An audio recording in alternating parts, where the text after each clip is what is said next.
Esto es Colmena Fai. En breve comenzamos.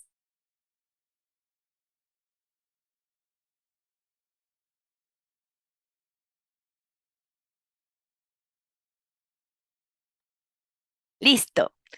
Ya es jueves de Colmena Fai y como siempre es para mí un privilegio y un placer darles la bienvenida a nuestro espacio reflexivo sobre los buenos tratos a las infancias. Y como cada jueves, les recuerdo la amable invitación a revisar los contenidos académicos en la página web de América por la Infancia, que es academiafai.com.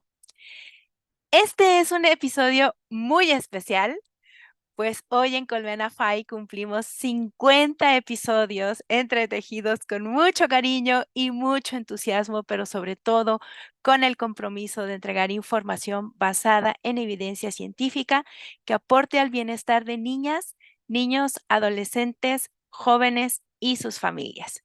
50 episodios que representan al menos 50 semanas de trabajo para que cada capítulo de nuestra colmena salga a la luz en sus dispositivos digitales y que así nos acompañes a la co-construcción de la cultura de paz que con urgencia, hoy más que nunca, necesitamos.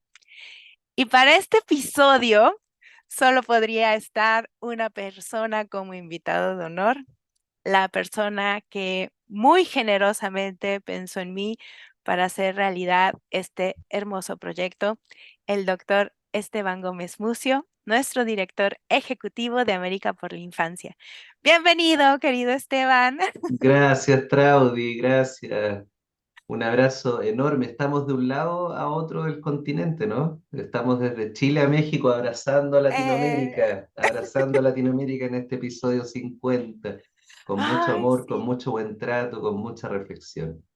Eso, con muchísima reflexión, queremos que nos acompañen a ir viendo cada uno de los primeros pasos de Colmena Fai, después unos pasos un poco más intermedios y ya ir cerrando la trayectoria de estos primeros 50 episodios con estos episodios dentro de los episodios de noviembre y el primer episodio de diciembre. Yo pensaría que este es un episodio de oro cuando uno se casa, cada año va o cada determinado tiempo va celebrando que si las bodas de papel, las bodas de plata, las bodas de no sé qué, pero llegan los 50 gloriosos años de vida en pareja con un otro y celebramos con bombo y platillo, celebramos los 50 años y si no, y si somos muy atrevidos, pues hasta hacemos, además de una gran fiesta con personas muy cercanas, pues salimos en las noticias porque ya no es tan sencillo llegar a los 50 años de relación con una persona a nuestro lado. Entonces, este es nuestro episodio de oro e iremos reflexionando sobre lo que nuestra colmena ha significado a lo largo de estos 50 episodios durante este año y casi un mes de existencia en el mundo del podcasting. ¡Hemos Mm. sobrevivido! Sí, sí, sí, sí. Todas las metas cumplidas maravillosamente, Traudy. Y yo quiero iniciar este episodio de oro con un reconocimiento especial a ti, a tu Mm, trabajo, a la maravillosa forma en que le has dado eh, sustancia, alma, sello, espíritu a esta Colmena Fai. Yo estoy muy contento, muy feliz con lo que has construido, con los invitados, con las invitadas, con los países representados, con las preguntas. Para la gente que no lo sabe, detrás de cada episodio hay mucho trabajo de preparación, de selección de invitados, de selección de los temas, de por qué queremos hablar de eso, por qué queremos empujar ese tema, de cuáles van a ser las preguntas. Traudia hace un trabajo de estudio previo, ¿no? De cada invitado, de su trabajo, se lee trabajo de las personas para poder hacer estas excelentes entrevistas que hace. Así que yo sé que a ella no le gusta mucho estar en el centro, pero en realidad yo creo que la persona que está en el lugar de honor hoy día en este episodio 50 es la doctora Traudy Ávila de México, que ha conducido maravillosamente esta Colmena Fai. Ay, gracias. Espero no llorar. Soy muy llorona, pero la verdad es que agradezco muchísimo esas palabras. Colmena Falla es un espacio que yo disfruto muchísimo y cada vez que tengo la oportunidad de compartirlo con las personas cercanas o cuando escribo, que procuro no escribir tanto, cuando escribo en mis redes sociales, procuro ser muy agradecida con esta valiosa oportunidad para mí de aprender. He aprendido muchísimo, he conocido gente maravillosa, gente sensible, gente muy generosa, sensible al compartirse, generosa para compartir todo lo que ha ido recorriendo a lo largo de su trayectoria profesional. Y eso a mí, para mí es un gran regalo. Estar en Colmena Fay es un gran regalo de mucho aprendizaje y me deja al final, casi siempre, porque han habido algunos que me apachurran por los temas el alma, pero casi siempre me dejan con mucha energía y mucha luminosidad para compartir con la gente. Así que muchísimas gracias de nuevo, querido Esteban, gracias pues, porque esta Traudy esté aquí compartiendo con las personas que siguen a América por la Infancia desde hace mucho tiempo o que a la mitad de la trayectoria de FAI se han ido sumando o a las personas que recién se asoman a este faro que significa la fundación. Muchísimas gracias. Así es. Yo pienso que la obra de América por la Infancia, la misión que tiene América por la Infancia, el sentido de por qué surge es para transformar la cultura de violencia en la que vivimos todos los días desde hace siglos en una cultura de buenos tratos, ¿no? Y esa es una tarea enorme que obviamente no la puede hacer América por la Infancia sola en ningún caso. Es uno de muchos factores que vamos empujando este cambio social, este cambio cultural, este cambio relacional y este cambio también espiritual de cada uno de los seres que habitamos este planeta. Eh, entonces, para lograr algo así hay que tener muchos vehículos, muchas herramientas, muchos motores de transformación.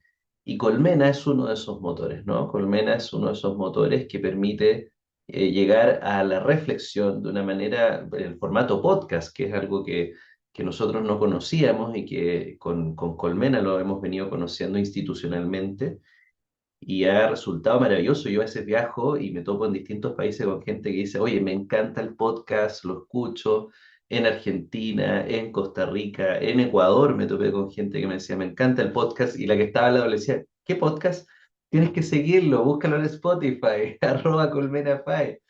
¿Ah? Y el sueño es bonito porque nosotros decíamos, bueno, si este año logramos 500 seguidores, Traudy, 500 personas que nos den seguir en Spotify, es misión cumplida. Y si llegamos a 30 episodios, era la primera meta, no sé si te acuerdas, pero la primera meta era 30 episodios. Si logramos producir 30 episodios, vamos a estar felices. Y si logramos llegar a 500 seguidores, vamos a estar felices. Y bueno, hoy día, en este episodio de oro, estamos llegando a 50 episodios, no 30, 50 episodios y superamos los 1.000 seguidores, no 500, 1.000 seguidores ya superamos este 2023, así que estamos ya tranquilos, ¿no? Terminando el año. Obviamente para el 2024 renovamos la energía, renovamos las metas, nos ponemos nuevas metas, pero este año también hay que tener la humildad de parar un momento y decir, sí, misión cumplida, ¿no? Exacto, justo así, hablando de cuántos seguidores, qué países, la verdad es que yo estoy muy, muy, muy contenta porque Colmena Fay ha llegado a países eh, que para mí resultan casi que insospechados. Gente, por ejemplo, que nos escucha en Londres, o gente que nos escucha en Francia, o personas que nos escuchan em, bueno, en El Salvador, porque hemos tenido una invitada del Salvador, gente que nos escucha en Irlanda. Digo, wow, qué maravilla que haya gente por ahí compartiendo su tiempo con nosotros y reflexionando con las personas que generosamente, porque hay que decirlo, cada una de las personas invitadas al programa hacen un espacio en esa agenda que casi siempre está copada de asuntos por atender urgentes, muy urgentes y extremadamente urgentes, pero siempre han encontrado un espacio en su agenda para regalarnos este tiempo reflexivo, ¿cierto? Y a cada uno de ellos, a cada una de ellas, les abrazamos hoy día, les damos las gracias. Todos y todas han hecho contribuciones muy relevantes a que la rueda de la reflexión siga girando. Nosotros creemos que más que el camino de los tips, que también pueden ser atractivos, no digo que no, pero a veces lo que le está haciendo falta a este mundo es poder detenerse y reflexionar, ¿no? Bajar un poquito la velocidad, bajar un poquito la marcha, y bajarle un cambio y detenerse y pensar. Yo siempre recuerdo la película Intensamente, ¿no? Que ahora va a ser la parte 2. Y Alegría está siempre, no sé si vieron esa película, pero si no la han visto, por favor, véanla, ¿no? Es una maravilla desde el punto de vista de la ciencia cómo lograron traducirla en esa película. Y Alegría está siempre, vamos, vamos, vamos, rápido, rápido, rápido, ¿no? Sin detenerse, sin detenerse, sin detenerse. Y finalmente, spoiler incluido, la que salva el día es tristeza. Porque ¿qué es lo que hace tristeza en esa película? Dice, detengámonos un poquito, conectemos con nosotros mismos, conectemos con lo que estamos sintiendo, conectemos con lo que estamos pensando. Este dolor que está ahí dando vueltas, démosle un espacio, procesémoslo. Y entonces todo lo otro se puede reubicar desde ese movimiento. Latinoamérica tiene un dolor enorme con la infancia, tiene un dolor brutal con la infancia. Si no estamos todos los días tirados en la cama llorando es porque nos escudamos un poquito, encontramos alguna forma de darle una vuelta y resignificarlo. Pero si abriéramos el corazón completo, ¿ah?, a ese dolor, es como que nos caería un rayo y caeríamos fulminados. Sería muy difícil levantarnos. El día que yo tomé la decisión de fundar América por la Infancia, yo estaba en una situación así, ¿no? Era una noche muy oscura, estaba con un sufrimiento en el alma muy, muy grande, muy, muy grande, de esos que te dan ganas de quedarte en cama y no levantarte nunca más en la vida, ¿no? Eso es lo que estaba sintiendo esa noche. Venía llegando de Venezuela y había visto cosas muy, muy duras, que se juntaban con procesos además personales de mucho dolor. Y todo ese dolor estaba en mi corazón y era una cosa que yo no sabía qué hacer. Decía, esto me tumba y no hay manera que yo me pueda levantar. Y esa noche mi papá percibió que algo me pasaba, no sé cómo lo sintió, viajó 150 kilómetros a mi casa, yo estaba solo esa noche, y me levantó del sillón, me sostuvo, me dio su fuerza, me dijo, vas a encontrar un camino, no sé cuál, pero vas a encontrar un camino. Y la respuesta probablemente sea más sencilla de la que tú estás pensando, ¿ya? Pero esa tarea es tuya, encontrar ese camino es tu tarea. Mi tarea como papá era venir acá a decirte que tú puedes hacer esto. Y cuando se fue, yo me quedé pensando en sus palabras y dije, claro que sí, estás frente a mí, po. Son los vínculos, po. Son las relaciones. Yo no puedo cargar con todo este dolor, me hace pedazo. Pero si vamos tejiendo una red de personas, ese dolor se puede sostener, ese dolor se puede pensar, ese dolor se puede convertir en políticas públicas, ¿no? Ese dolor se puede convertir en estudios científicos, ese dolor se puede convertir en podcasts que lleguen a la gente. Y entonces la respuesta era, no tienes por qué cargar solo con ese dolor. ¿Mm? Tienes que tejer una red enorme, que cada vez sean más personas las que se sumen a esa red. Y va a seguir doliendo, pero cuando es compartido, vamos encontrando soluciones, vamos encontrando ideas, vamos convenciendo a otros, vamos produciendo un movimiento. Y al día siguiente hay un niño menos que sufre, y luego un niño menos que sufre, y luego una niña menos que sufre, y luego un adolescente menos que sufre. En Ayacucho hay adolescentes menos que están sufriendo con el trabajo que está haciendo Día, la ONG Día con el modelo Odisea, ¿no? En 8 días más viajó Córdoba, donde estamos trabajando en el Instituto IPIC. Van menos niños en Córdoba sufriendo. En México, ¿ah?, en Nuevo León, con los talleres de competencias parentales, hay menos niños sufriendo. Y así, ¿no? En cada país que la gente se va sumando a este desafío, el dolor se sostiene en una red más grande y se va logrando de a poquito avanzar. Así es, en la idea del podcast, pensado como una colmena, es ir sumando justamente a esta red más celdas, más espacios de contención, de acompañamiento, de guía, de reflexión. Eh, yo cuando pienso en el podcast reflexivo, tú dijiste em, políticas públicas para que las infancias tengan días más luminosos y puedan florecer.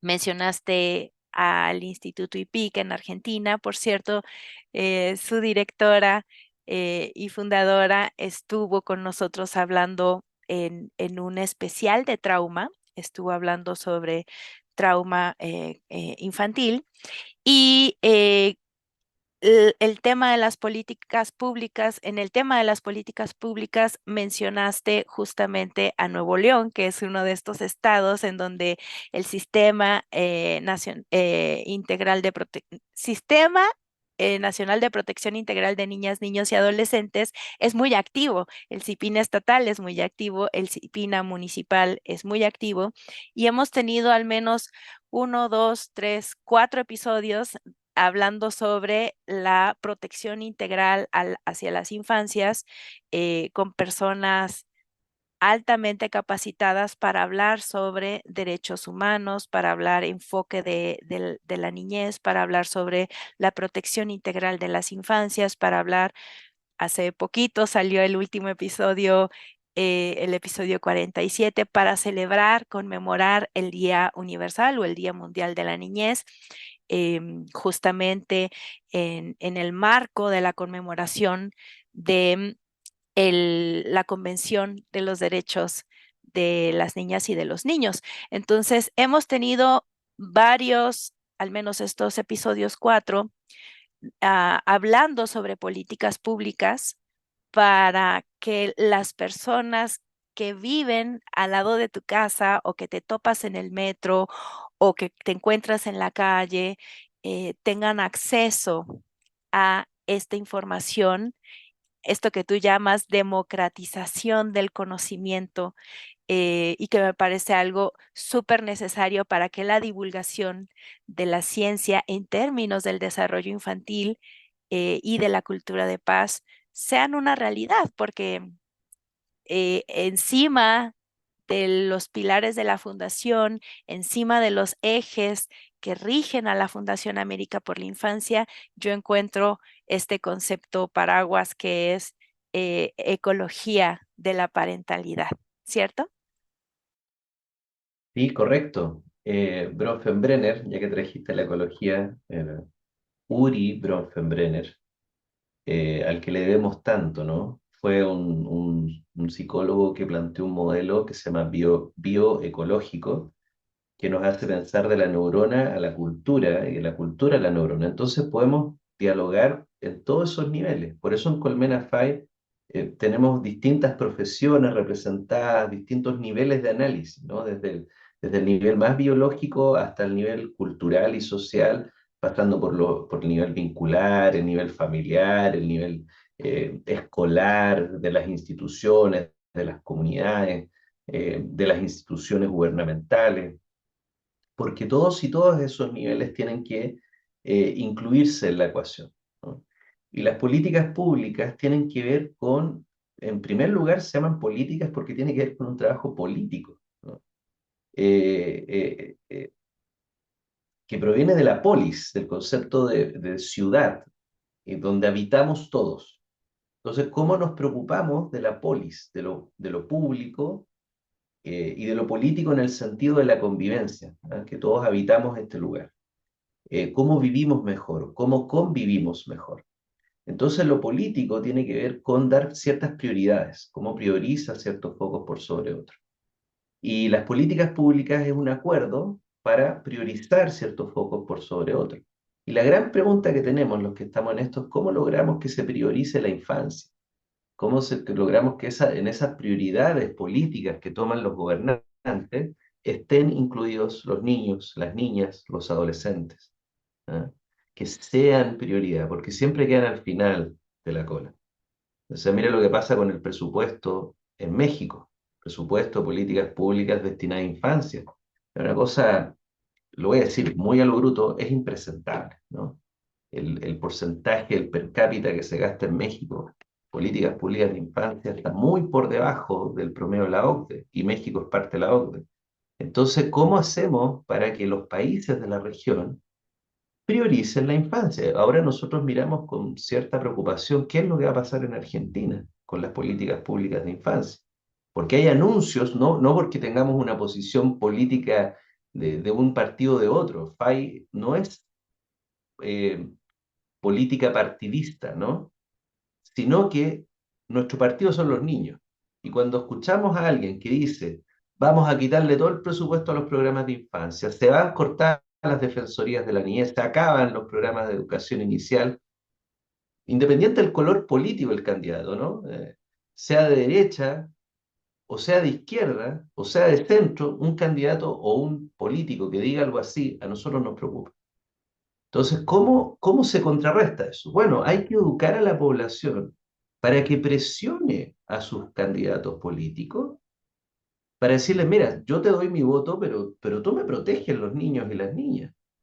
¿Ah? La infancia tiene que ser prioridad política. La crianza es un acto político también. Y en ese sentido, bueno, ¿desde qué lugar, desde qué mirada de la polis, de la ciudadanía estamos viendo? Eh, una mirada egoísta, una mirada de solo yo importo y mientras a mí no me toquen mis intereses está todo bien, aunque 2 cuadras más al frente los niños estén pasando hambre, haya niños durmiendo en la calle. Mercedes Sosa decía, mientras haya un niño durmiendo en la calle, no podemos estar tranquilos. Y hay muchos niños durmiendo en la calle en Latinoamérica, muchos, muchos, muchos. Mi último viaje a Ecuador recorría en un auto manejando las calles y veía tanta pobreza infantil, ¿no? En Argentina en este momento 5,9 millones de niños, niñas y adolescentes en la pobreza. El 60% de los niños y niñas de Argentina, 60% de los niños y niñas de Argentina viven en la pobreza.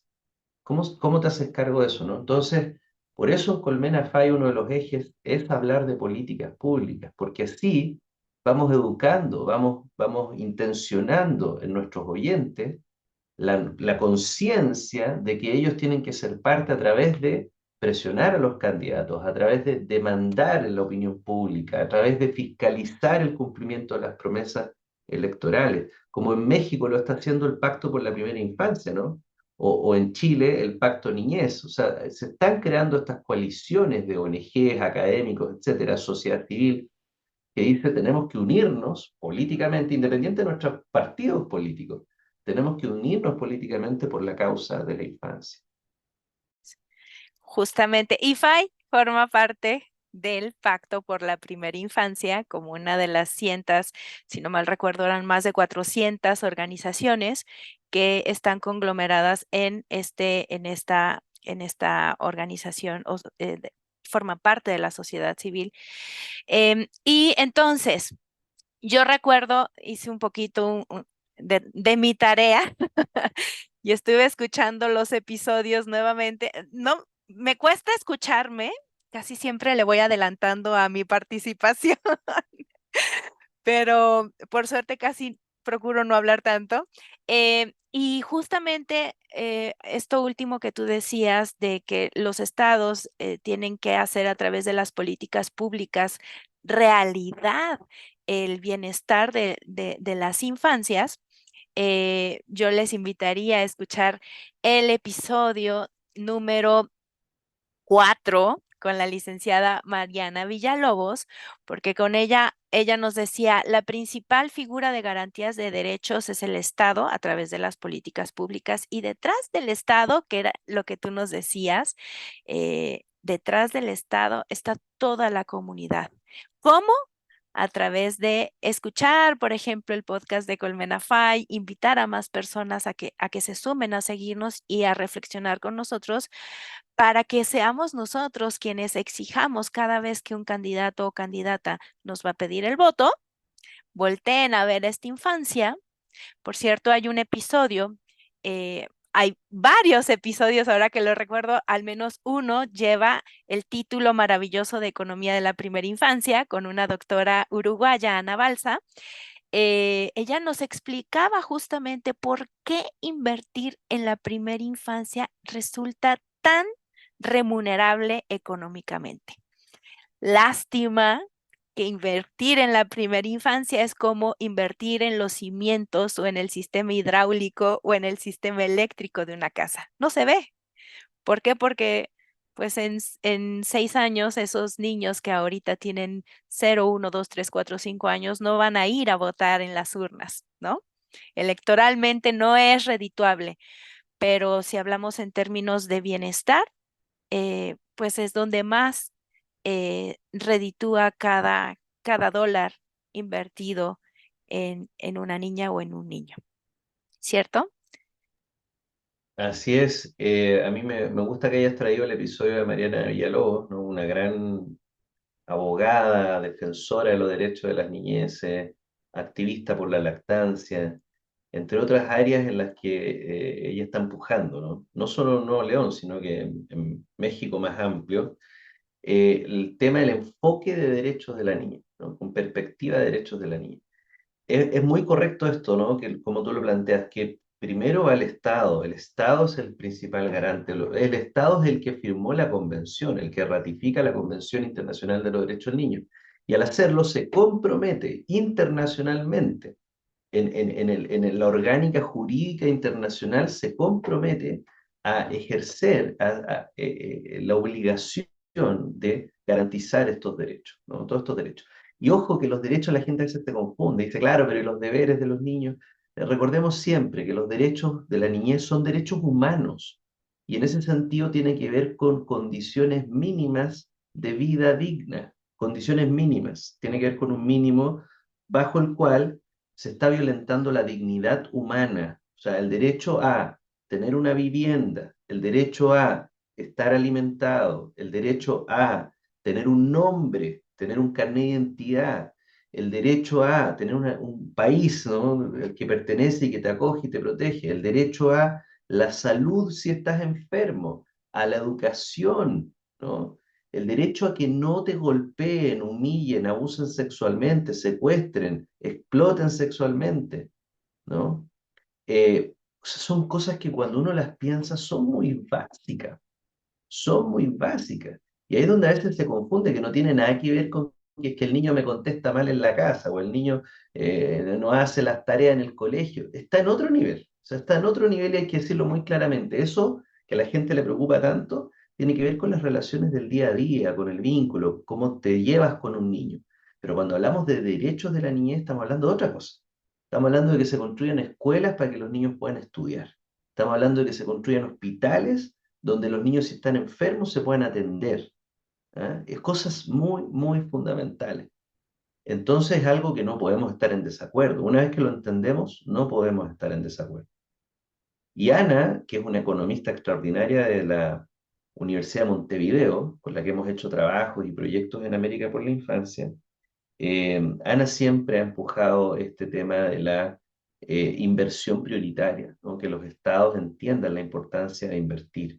Por eso yo citaba al principio lo preocupante que es cuando uno ve cómo los estados, algunos estados de Latinoamérica están recortando en este momento, recortando los presupuestos, lo que se había avanzado, lo poquito que se había avanzado, que no era mucho, se está recortando. ¿Por qué? Porque está habiendo una visión política muy ciega, muy cortoplacista, muy del rédito fácil, muy poco reflexiva, y que va a tener enormes consecuencias en 10 15 años más para la región. Hablaba sobre estos derechos de derechos humanos de las infancias. Mariana Villalobos generosamente nos explicó como superpoderes estos derechos humanos para que todas y todos desde los 5, 6, 7, 8 años ya sepamos qué son estos derechos humanos y por qué son tan importantes. Nos dabas algunos ejemplos de estos derechos de la infancia. Y yo aprovecho uno que no mencionaste para hablar de un par de episodios de La Colmena, el derecho a vivir y a desarrollarse en una familia. Resulta que hay muchos niños, muchas niñas, por desgracia, muchísimas personas adolescentes que llegan a esta edad adulta en términos de como, como ciudadano, ¿no? Este, y nunca tuvieron la oportunidad de crecer en estos nichos familiares para poder florecer. Y como hemos visto últimamente, eh, América por la Infancia ha redoblado esfuerzos para tratar estos temas de adopción y de acogimiento familiar. Han hecho mucho trabajo en los últimos meses, em, y en Colmena Fai hay al menos 2 episodios que hablan sobre políticas públicas, que es el episodio número 16 con la trabajadora social María Fernanda Galleguillos. Con ella hablamos sobre las políticas públicas eh, en términos de adopción.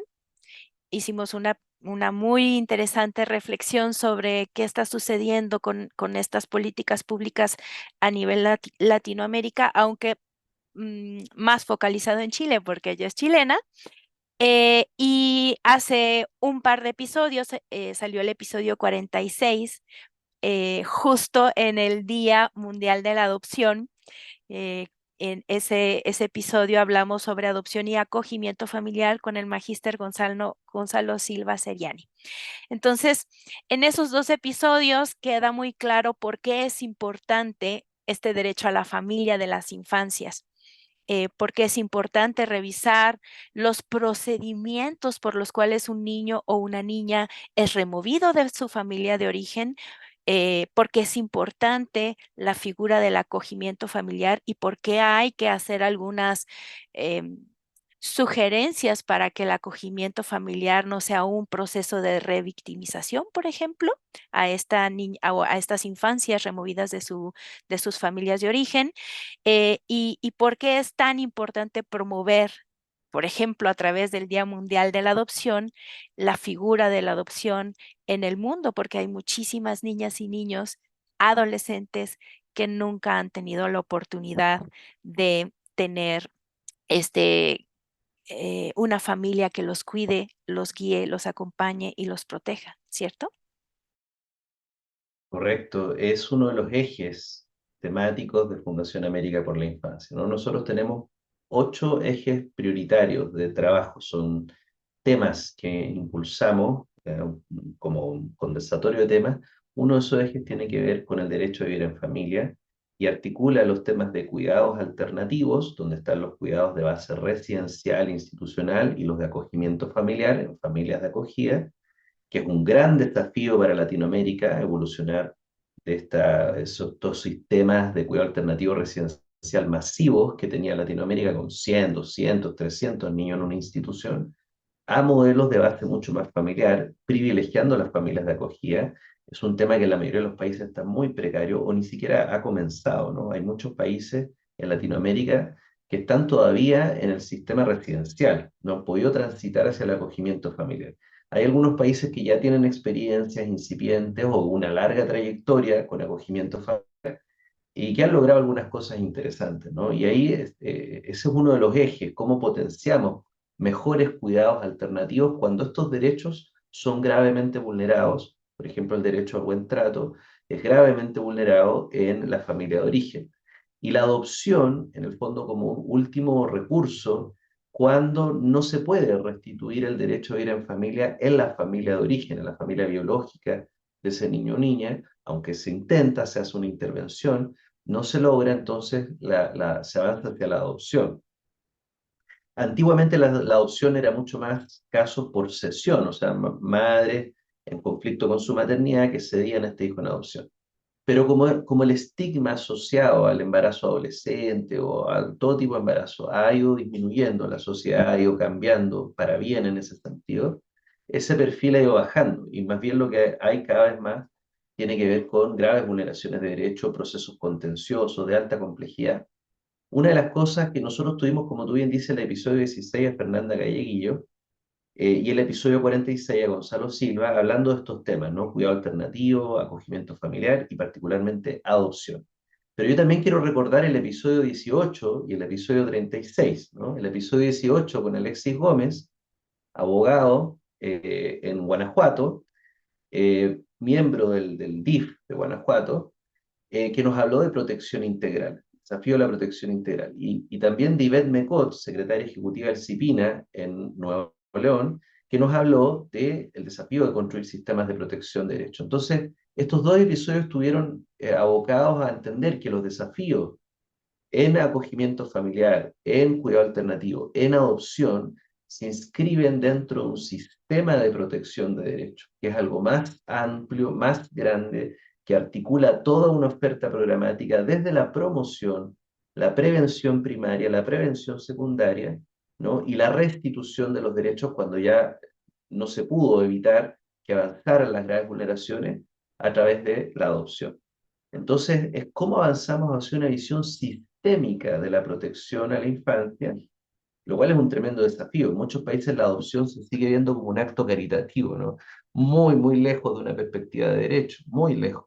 Y los países que se han ido especializando, que han ido avanzando en profesionalizar la adopción, la entienden cada vez más como un sistema, ¿no? Un sistema nacional de adopción que incluye acciones que se realizan antes, pero ojo, y ahí está el desafío hacia dónde tiene que ir Latinoamérica, por ejemplo, lo que está haciendo Canadá o Nueva Zelanda o Noruega, que son sistemas de acompañamiento post-adoptivo y todo el proceso de acompañamiento posterior a la adopción.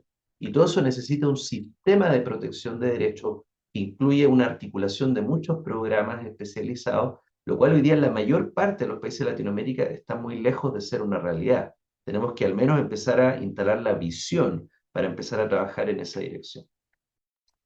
Qué bueno que trajiste estos dos episodios a la mesa porque también me parecieron maravillosas formas de aprender. Justamente la maestra Fernanda Galleguillos nos hablaba de esta propuesta de América por la Infancia del acompañamiento post-adoptivo en, bueno, en México. Este, sucede mucho que te entregan al niño y ahí se acabó todo, o a la niña o a los niños, ¿no? Porque a veces son eh, dos o tres hermanos los que se van a una familia adoptiva y, y la adopción apenas está empezando. Todos los retos que esta nueva familia se va a enfrentar apenas se van a empezar a configurar para mostrarse en un tiempo determinado. Y hablando de temas sensibles, ya que trajiste a colación estos otros dos episodios, a mí me gustaría recordar y agradecer profundamente a dos doctoras profesionales venezolanas. Con ellas entretejí a la doctora Magali Curet y a la doctora Gloria López. Con ellas dos entretejimos el episodio número 12 y el título es Infancias privadas de su libertad. ¿Qué pasa con las niñas y los niños de mamás que están en un entorno penitenciario? ¿Cómo les proveemos a estas infancias buenos tratos? ¿Cómo les hablamos de cultura de paz a esta madre que está muy deprimida porque pronto le van a quitar a su hijo porque ya no puede seguir en este entorno penitenciario? O nos hablaron, por ejemplo, sobre estos niños que ya se fueron, ya no están en las cárceles con sus madres, pero que fuera viven como si estuvieran en una cárcel porque son discriminados, porque son violentados, porque son señalados. Incluso cuando entran a las visitas a ver a sus familiares, también son revictimizados. Hablamos también sobre los niños en proceso de adopción. Entonces, estas dos grandes mujeres nos pusieron en la mesa cómo un niño o una niña puede ser privado de su libertad sin necesariamente estar encerrado en cuatro paredes de dos por dos, por ejemplo, con una mamá. Es un temazo, ¿no? Es un gran, gran tema, muy invisibilizado en Latinoamérica. Yo aprovecho de destacar el trabajo que hacen las doctoras Magali y Gloria en Venezuela. Si están escuchando esto, les mando un gran abrazo. CENDIF es una institución con mucho prestigio académico que han hecho un trabajo desde la academia, ¿no? Desde la universidad, pero con un fuerte sello social, ahí en Caracas y en otros estados en otras regiones de Venezuela. Eh, y nunca han esquivado los temas más duros, más dolorosos, más difíciles. El de infancias privadas de libertad, yo diría que es uno de los temas en los que se anudan muchos otros, ¿no? Hay una convergencia de vulneraciones de derechos humanos vulnerados en esos niños y en esos sistemas familiares, mucha presencia de trauma, ¿no? Que es otro de los grandes ejes temáticos que vamos a revisar. Y la gran pregunta es cómo ayudar a la recuperación de las trayectorias de desarrollo de esas infancias, de esas niñeces, que van quedando marcadas por esta gran acumulación, ¿no? De experiencias adversas tempranas, que es uno de los ejes conceptuales también que nos interesa mucho en FAI, la relación entre las experiencias adversas versus experiencias positivas, que dan forma a la trayectoria de desarrollo de los niños, el trauma y la resiliencia, que dan forma a la trayectoria de desarrollo de los niños, porque lo que no queremos es que se siga repitiendo esta rueda de la violencia, esta rueda de la deprivación vincular, esta rueda de la deprivación en el trato, ¿no? De la deprivación de estimulación cognitiva, de oportunidades para poder construir una buena vida. Entonces, la libertad de las que se le priva a las infancias es mucho más grande que solamente la libertad de cuatro paredes. Y bueno, ya que hablaste sobre este otro eje temático, apego, resiliencia, trauma, en FAI, en Colmena FAI, tuvimos, como ya les había anticipado, un mes dedicado a un especial sobre trauma. En ese mes, que fue junio, hablamos en el episodio 27, justamente con la psicóloga Kai Hersevich, sobre trauma infantil y resiliencia. En el episodio 28, con el doctor Felipe García Martínez, hablamos sobre terapia sistémica del trauma. En el episodio 29, por favor, escuchen también este episodio con la magíster Sandra Baita. Hablamos sobre trauma complejo y disociación en la infancia. Por cierto, es uno de los episodios en el podcast que ha tenido más participación en términos de revisión de qué les ha parecido este episodio, lo cual sí es una muy buena señal de lo bien que hace Sandra Baita para transmitir temas tan sensibles que pueden ser tan dolorosos, eh, pero que al final dejan un mensaje de esperanza. Tuvimos otro episodio muy bonito con la magíster Loreto Peña Villanueva en el episodio 30. El tema fue trauma complejo del desarrollo. Para el episodio 31 tuvimos al magíster Germán Monge, perdón, casi lo olvido.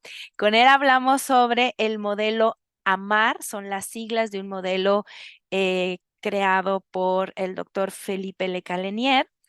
Y el tema fue AMAR en la intervención al trauma infantil. Y luego hubo un siguiente episodio que se salió un poquito del mes de junio, que es el episodio 34, que entretejimos con la doctoranda Marcela Aguilar de Mentalizar México. Con ella hablamos sobre mentalización y trauma. Entonces, es súper importante saber qué significa el trauma, qué efectos, qué impactos tiene en la trayectoria del desarrollo de un niño, de una niña o de un adolescente, cuándo es más susceptible a un cambio o a una trayectoria muy divergente de su punto, de su trayectoria original. Sin embargo, a mí me gusta como la oscuridad, la luz y la sombra. Sí, el trauma puede ser un proceso muy oscuro, pero viene aparejado con esta luminosidad que nos otorga la palabra relacional de la resiliencia, ¿cierto? Mira, yo creo que Fue maravilloso esta parte de la colmena, las celditas que se fueron pegando una al lado de la otra. Recordemos que la colmena es un nido, ¿no? Es un nido donde se construye colectivamente un espacio para poder habitar y crecer y desarrollarse hasta casi 80.000 abejitas que pueden vivir en una colmena, ¿no? Con su reina madre y todas estas trabajadoras que están ahí zumbando, ¿no? Para crear todo este espacio nutritivo con la vida, ¿no? Un espacio, la colmena es un espacio que nutre la vida y que cuida, que protege la vida. La palabra cuidado, la palabra nutrición, la palabra colaboración son tres palabras que yo diría que definen una colmena. Entonces, esta partecita de la colmena, donde está el lugar de dolor más intenso, quedó tan bonitamente construida, ¿no? Felicitaciones a todos los abejitas obreras que construyeron esa parte de nuestra colmena, porque por Dios que quedó linda, ¿no? Esta fue una idea maravillosamente bien llevada por Traudy al ir tejiendo Contraudi vendría siendo como la reina madre, ¿no? De la colmena, aunque ella no se quiere ubicar ahí, pero es como la reina madre de la colmena que va convocando a abejitas obreras para que vayan construyendo todas las celditas. Entonces, mira los temas de los que hablamos, ¿no? O sea, pienso con toda la experiencia que tiene Kai, por ejemplo, Kai Hersevich, eh, trabajando con trauma, ¿no? Y Kai tiene una manera tan bonita de trabajar el trauma, tan tan vital, tan conectada con la posibilidad de vivir, aún con trauma, se puede vivir. Y ahí eso es algo que si uno conoce acá y está en su ADN, o sea, es como es una mujer con energía, una vitalidad, una actitud tan resiliente, ¿no? Ante todas las adversidades que se puedan presentar, y eso es contagioso, ¿no? Eh, Pienso también en la misma línea terapéutica, el trabajo del doctor Felipe García, que es reconocido internacionalmente en muchos países, todos los libros que ha escrito, ordenando conocimiento, pensando formas más breves y eficaces de trabajar el trauma, que una persona no tenga que estar 45 años en terapia para empezar a vivir, ¿no? Y parte del trabajo terapéutico que ha desarrollado el doctor García, que he ido estudiando, que he ido pudiendo conocer en más profundidad, fíjate que se concentra, si bien hay todo un espacio de acoger el dolor y de integrarlo disociado, que son características propias de todas las terapéuticas del trauma, lo que yo destaco mucho de la forma de trabajar del doctor García es que se basa en construir recursos y capacidades para vivir la vida, ¿no? No es solo hablar de lo que duele, es construir capacidades para poder habitar este mundo mientras voy sanando. No como tengo que esperar 20 años para empezar a vivir, yo tengo que vivir hoy día, entonces ¿cómo le hago, no? ¿Cómo le hago con la necesidad de regulación emocional? ¿Cómo le hago con la necesidad de regulación fisiológica? ¿Cómo le hago con la necesidad de regulación relacional? Todos esos son temas que hay que ir mirando. Hay elementos muy críticos que ocurren cuando hay trauma complejo del desarrollo, que hayamos podido tener a Loreto Peña explicando eso, ¿no? A Sandra Baita hablándonos del lugar de la disociación, que es un tema tan difícil de entender, particularmente cuando hablamos de la disociación infantil, porque tiene una forma de expresarse distinta y tiene una forma de leerse distinta desde el profesional. Tener a Sandra, que es la mayor experta, yo creo, internacional en habla hispana, en trauma y disociación infantil, explicándonos una forma cercana, simple esto, ¿no? Entre las formas de abordaje terapéutico, el modelo AMAR ha hecho contribuciones sumamente interesantes, articulando la teoría del apego y la mentalización y automentalización, la regulación y la autorregulación, en una forma de trabajo que es muy valioso, ¿no? Y este mismo hilo conductor de la mentalización, que es algo que tú puedes encontrar en las distintas presentaciones que tuvimos, estuvo también en el episodio, en la celdita que construyó Marcela Aguilar, ¿no? Abordando la importancia de la mentalización y de poder reanudar un camino hacia la mentalización como un eje fundamental cuando hablamos de trauma. Entonces, pienso en todos estos aportes que recibimos para que ese lado de la colmena, que podría haber sido un lado muy oscuro, muy desesperanzador, o tal vez esas celditas no hubieran producido nada de miel, ¿no? Y sin embargo, se llenaron de una también muy sensible y respetuosa con una temática tan difícil como el trauma. Así es. Y voy a rescatar eh, 3 episodios que anoté aquí que tú trajiste a colación sin considerarlo así. Dijiste que la colmena habla de colectividad.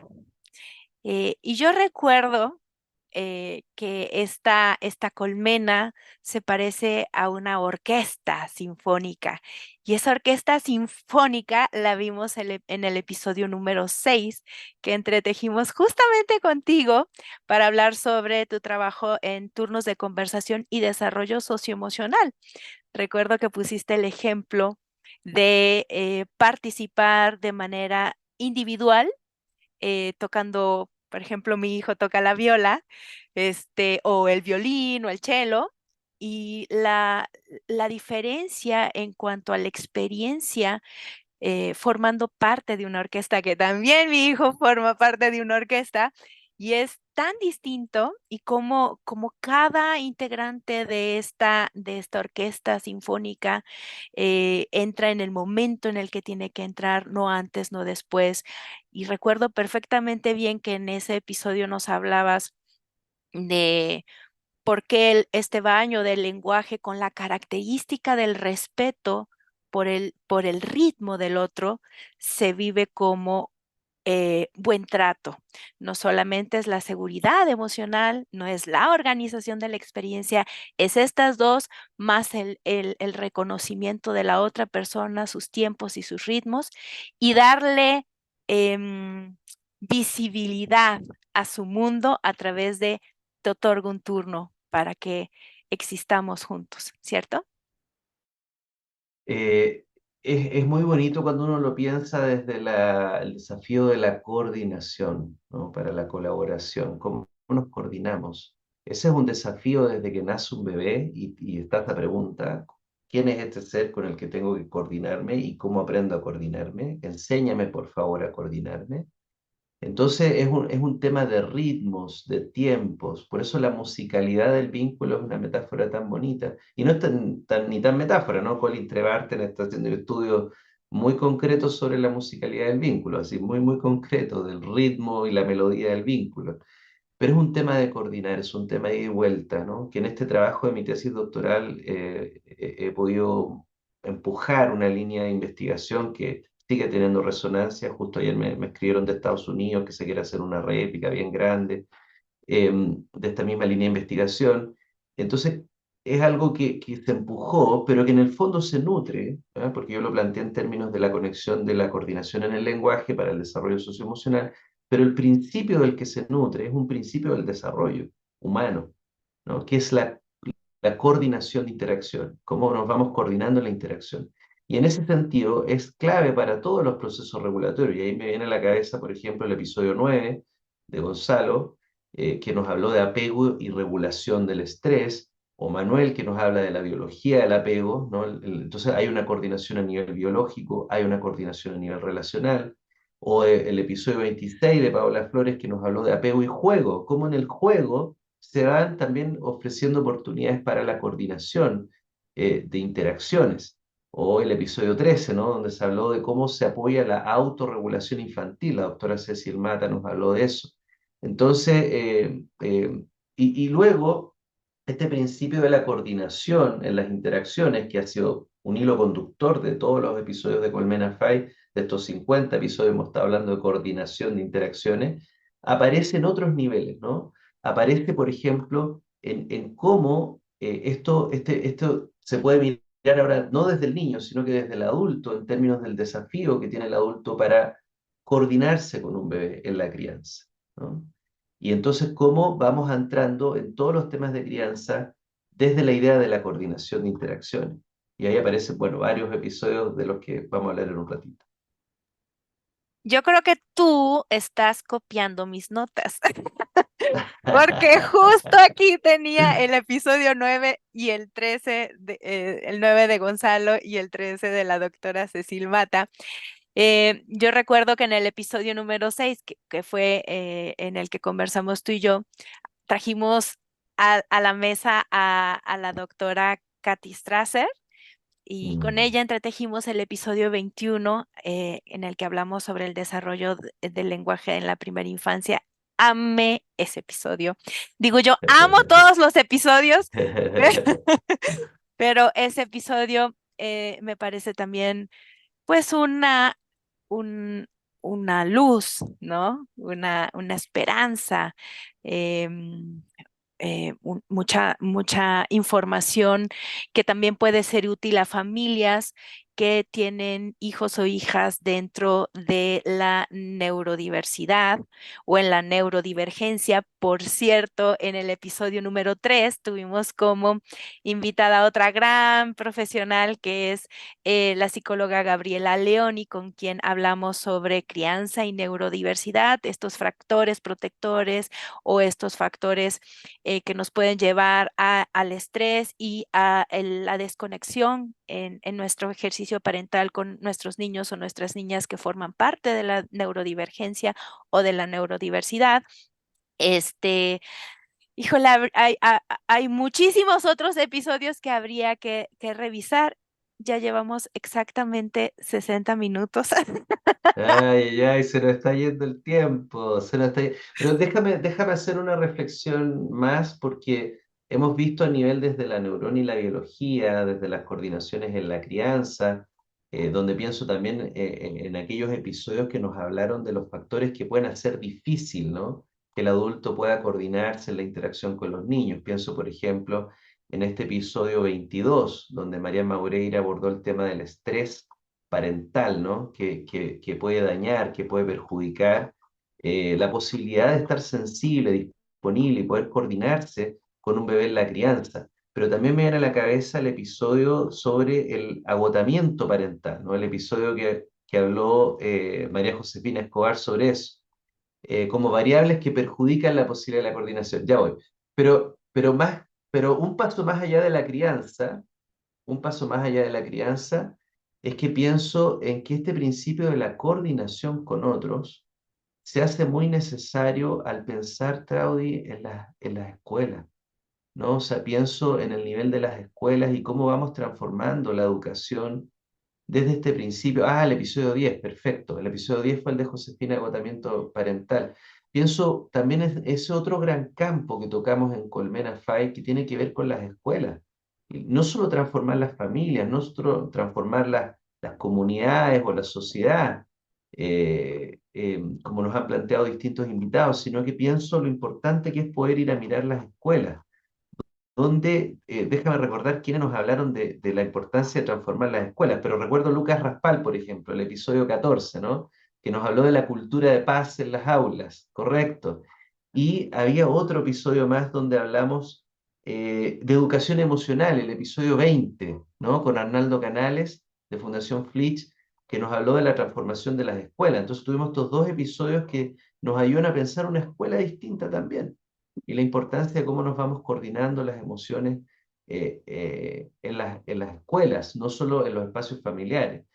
Y como un opuesto, ¿no? Como un opuesto pienso a esta idea de las barreras que limitan que los adultos podamos entrar en coordinaciones sensibles con los niños, promotoras de buen trato, decíamos, el estrés parental, el agotamiento parental, el trauma parental, pero pienso también lo importante que es mirarlo en el otro lado, el cómo el adulto se cuida para poder estar disponible en la crianza. Y ahí me viene a la mente el episodio 35 de Bruno Solari, que nos habló de paternidad consciente y mindfulness, ¿no? Cómo este adulto va pudiendo mirarse a sí mismo, toma conciencia, conecta con lo que le está pasando, y eso le ayuda a mantenerse en la coordinación de interacciones sensibles y respetuosas.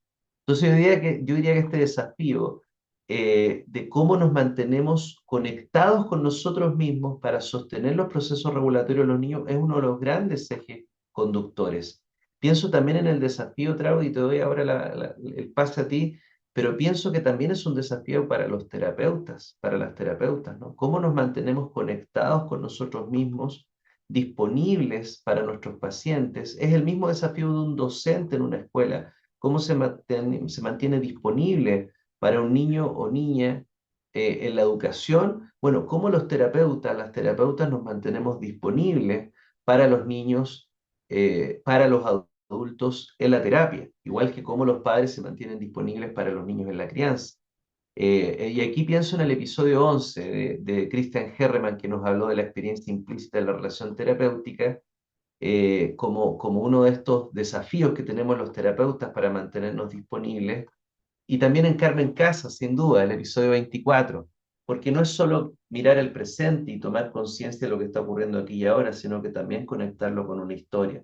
Entonces hay un bonito desafío que podríamos, al mirar estos 50 episodios, que tiene que ver con cómo nos mantenemos conectados con nosotros mismos, con nuestra historia, con nuestros vínculos, con nuestro presente, con nuestros procesos mentales, con nuestras emociones, cómo conservamos esa conexión respetuosa con lo que somos, porque desde ahí se habilita el buen trato con el otro.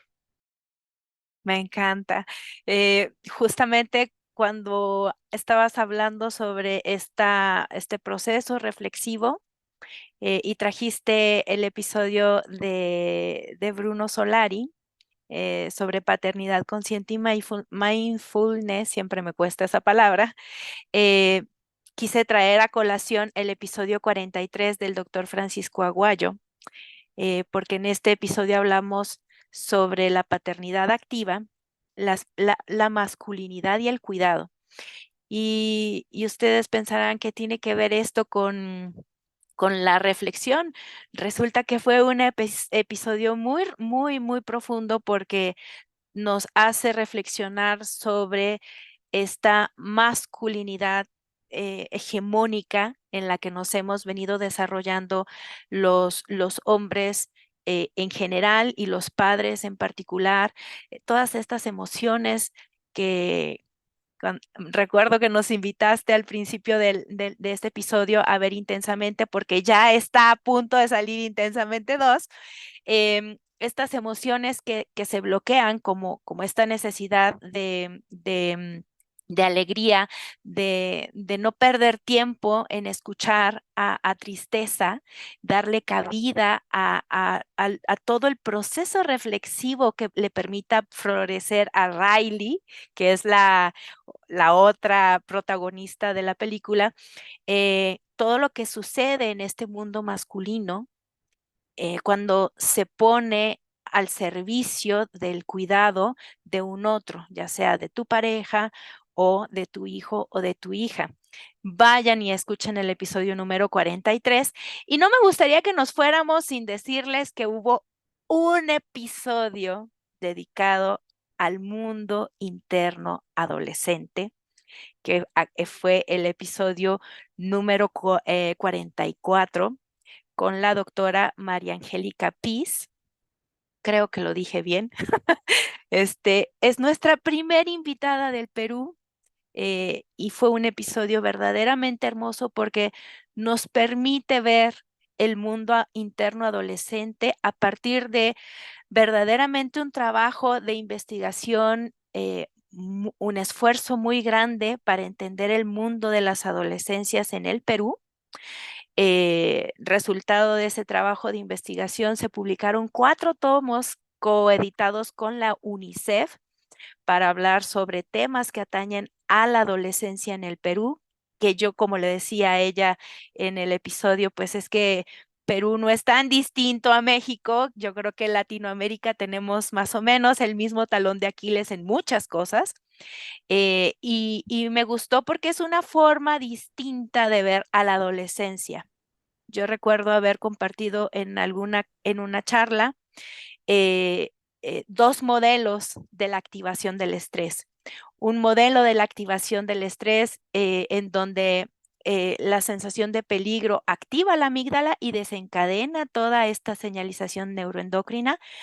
Y otro modelo muy novedoso en donde es no la presencia del estrés o la sensación o la percepción del estrés, sino la sensación de la pérdida de seguridad, lo que activa o desencadena esta cascada de señalización que termina con la presencia de cortisol en nuestro cuerpo. Algo así nos planteó la doctora Piz. La adolescencia es un proceso en donde las personas adolescentes necesitan del acompañamiento adulto aún, eh, nos necesitan ahí para que puedan hacer este proceso de exploración y aprendizaje para ir construyendo su identidad, para posteriormente ser adultas, personas adultas. Así que, pues bueno, ese sería. Sí, te agradezco esa mención al tema de las adolescencias, porque uno de los grandes desafíos que tiene FAI hacia el futuro es no solo trabajar con foco en la primera infancia, sino que expandirnos hacia la adolescencia. De hecho, ahora viene la postulación a los diplomados 2024, donde tenemos varias ofertas y algunas novedades, ¿no? Tenemos el diplomado en parentalidad, en apego, parentalidad y desarrollo de la infancia, 2024, pero también el diplomado en apego, parentalidad y desarrollo de la adolescencia, 2024, donde muchos de estos temas también van a tener un protagonismo muy transformador para quienes cursen esos diplomados. También aparte está el diplomado de evaluación de competencias parentales, ¿ya? Que ha sido un éxito, la verdad, ese diplomado.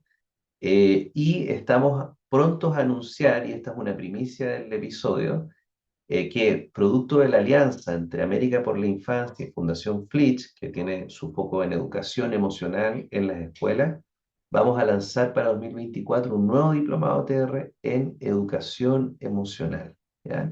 Que esa va a ser la gran apuesta conjunta entre FAI y Flitch para 2024, un nuevo diplomado en educación emocional. Así que muy atentos a los procesos de matrícula, ya están en curso, la gente se está matriculando ya para las versiones 2024 y quiero dejarles cordialmente invitados a ser parte de esta gran Academia FAI el próximo año. De verdad, no se pierdan ninguna de las publicaciones en las redes sociales de América por la Infancia. Por cierto, pueden encontrarnos en Facebook, en Instagram y en YouTube como @América por la Infancia, América sin acento, por favor. Y si no mal recuerdo, también está en TikTok. eh, para que vayan, nos sigan en estas redes sociales y se enteren justamente de este tipo de anuncios como el que nos está haciendo nuestro director ejecutivo. El diplomado de evaluación de competencias parentales es un diplomado bellísimo, un exigente, sí, pero es hermoso. Si tienen oportunidad de elegirlo, no duden en hacerlo, no se van a arrepentir. Es un diplomado que tiene la oportunidad de hacer ejercicios prácticos Claro, eh, prácticos. con respecto a lo que se está revisando en la teoría. Entonces, no es que solo te lleves la información teórica, sino que también puedes hacer ejercicios prácticos con un caso real de una persona con ciertas características y que se va revisando a lo largo del diplomado en cada uno de los módulos y Sí. capítulos que existen. Sí, tiene una pedagogía muy interesante, muy innovadora, además ha sido un diplomado reconocido por lo innovador en términos de formación. Al igual que los otros, allá van casi 5.000 profesionales que se han formado en los diplomados en Academia FAI. Más de 50.000 usuarios tiene registrados, 52.000 creo que van, la Academia FAI de 57 países, ¿no? Entonces, la verdad es que hay un sello de calidad, una garantía de calidad que les podemos decir con mucha tranquilidad, porque ya tenemos varios años testeando todo esto y recibiendo feedback del estudiantado que con mucha tranquilidad tomen la decisión de estudiar en Academia FAI, no se van a arrepentir, va a contribuir significativamente a su desarrollo profesional, pero según lo que nos dicen muchos alumnos y alumnas, también al desarrollo personal. Es muy cierto, yo doy fe de eso. Este, Pues ya nos vamos. Me gustaría decirles muchísimas otras cosas. No quisiera irme sin decirle que 11 países son los países de las distintas personas invitadas a Colmena Phi en términos de paridad de género, que esto es algo que Esteban me encargó muchísimo. Mm. Que seamos las mujeres principalmente quienes aportemos a esta democratización del conocimiento. El 67% de las personas invitadas son mujeres, un 33% de las personas invitadas son hombres y seguimos cuidando que seamos más mujeres las involucradas en hablarle a las mujeres Mm. acerca de su ejercicio parental y que los hombres hagan su aportación al mundo de la parentalidad para que no sean excluidos, porque necesitamos que más Así hombres es. se involucren en el ejercicio de la crianza para llegar a lograr esta meta soñada que es justamente la cultura de paz en nuestro planeta, en nuestros países, en nuestras ciudades, en nuestros municipios, en nuestras casas. Em, Gracias, querido Esteban, gracias por hacer un espacio para que grabáramos este episodio de oro, el número 50, en el que hemos ido reflexionando sobre nuestra colmena. Gracias a cada una de las personas que le dan seguir en Spotify a nuestro podcast. Les recuerdo la amable invitación a seguirnos. Nos encuentran como @colmenafy. Inviten a la persona más querida para ustedes a que reflexione y se sume a la colmena reflexiva. Gracias a las personas, a cada una de las personas que han dejado aquí un poquito de lo mucho que han aportado al mundo de la ciencia infantil y a las políticas públicas. Gracias a Javier Lenis por hacer posible que este episodio esté en el canal de YouTube. Gracias a Carlos Díaz por las hermosas gráficas que hace para América por la Infancia.